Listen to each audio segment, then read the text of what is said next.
محشر کی آنے والی قسط میں ایک زبردست طوفان برپا ہونے والا ہے۔ پارس کے کانوں میں یہ زہر گھولا جا چکا تھا کہ آئمہ صرف عبد الرحمن کی ایک عزیز نہیں بلکہ اس کی پہلی بیوی ہے، اور میر عبداللہ وہ بچہ جسے وہ ہمیشہ ایک اجنبی کا بیٹا سمجھتی رہی، حقیقت میں عبد الرحمن کا خون ہے۔ یہ انکشاف جیسے ہی پارس کے دل و دماغ پر بجلی کی طرح گڑتا ہے، وہ سکتے میں آ جاتی ہے، اس کی آنکھوں میں شعلے بھڑک اٹھتے ہیں۔ غصے سے کانپتی ہوئی وہ عبد الرحمن کے سامنے آ کھڑی ہوتی ہے۔ پارس غصے سے چیختے ہوئے، تم نے مجھ سے جھوٹ بولا عبد الرحمن، تم نے مجھے دھوکہ دیا۔ میں سمجھتی تھی کہ میں تمہاری زندگی کی واحد محبت ہوں، لیکن تم تو پہلے سے شادی شدہ تھے، اور تم نے مجھ سے کچھ نہیں کہا۔ کیسے کر سکتے تھے تم ایسا؟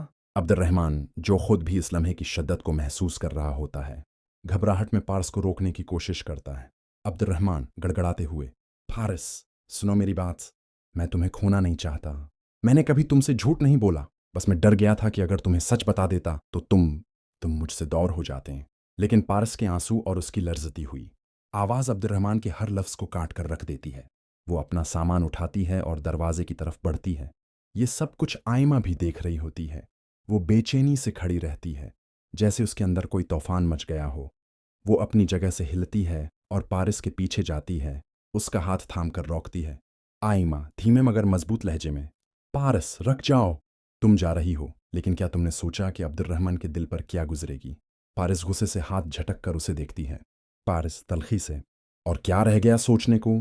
اس نے میرے ساتھ دھوکہ کیا ہے، میں اب یہاں ایک لمحہ بھی نہیں رکھ سکتی۔ آئمہ نم آنکھوں سے مسکراتے ہوئے، اور میں کیا کروں؟ میں تو اس کی بیوی تھی، لیکن جب عبد الرحمن نے کہا کہ وہ کسی اور کو پسند کرتا ہے تو میں خاموش ہو گئی۔ میں نے اسے اختیار دے دیا کہ وہ اپنی پسند سے شادی کر لے، کیونکہ میں نے عبد الرحمن سے محبت کی تھی، اس لیے اس کی خوشی کو اپنے جذبات پر مقدم رکھا۔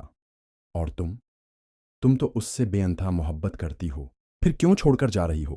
کیا تمہاری محبت اتنی کمزور ہے کہ ایک حقیقت سن کر ٹوٹ جائے؟ یہ الفاظ پارس کے دل میں تیر کی طرح چبھتے ہیں۔ وہ بے بس ہو کر نظریں جھکا لیتی ہے۔ عبد الرحمن، جو اب تک خاموش کھڑا تھا، آگے بڑھتا ہے۔ عبد الرحمن آئمہ کی طرف دیکھتے ہوئے، میں نے تمہارے ساتھ بہت ظلم کیا آئمہ، لیکن تم نے ہمیشہ میرے لیے قربانی دی، اور آج بھی تم اپنی جگہ چھوڑنے کے لیے تیار ہو تاکہ میرا گھر بسا رہے۔ پارس بھی اب ندامت محسوس کرنے لگتی ہے۔ وہ آئمہ کے قریب آتی ہے اور اس کی آنکھوں میں جھانک کر دیکھتی ہے۔ پارس آنسوؤں کے ساتھ دھیمے لہجے میں نہیں جانتی کہ میں یہ سب کیسے قبول کروں، لیکن شاید تم ٹھیک کہہ رہی ہو، شاید محبت کا تقاضا یہی ہوتا ہے کہ اسے آزمائشوں میں ڈالا جائے۔ آئمہ کے چہرے پر ایک مسکراہٹ ابھرتی ہے۔ آئمہ پارس کا ہاتھ تھامتے ہوئے، محبت صرف جیتنے کا نام نہیں، محبت میں ہار بھی ہوتی ہے، قربانی بھی، اور سب سے بڑی بات، محبت میں معافی بھی ہوتی ہے۔ عبد الرحمن دونوں کی طرف دیکھتا ہے، اس کی آنکھوں میں امید کی چمک ہے۔ عبد الرحمن گہری سانس لیتے ہوئے، تو کیا اس کا مطلب ہے کہ ہم تینوں ایک ساتھ رہ سکتے ہیں؟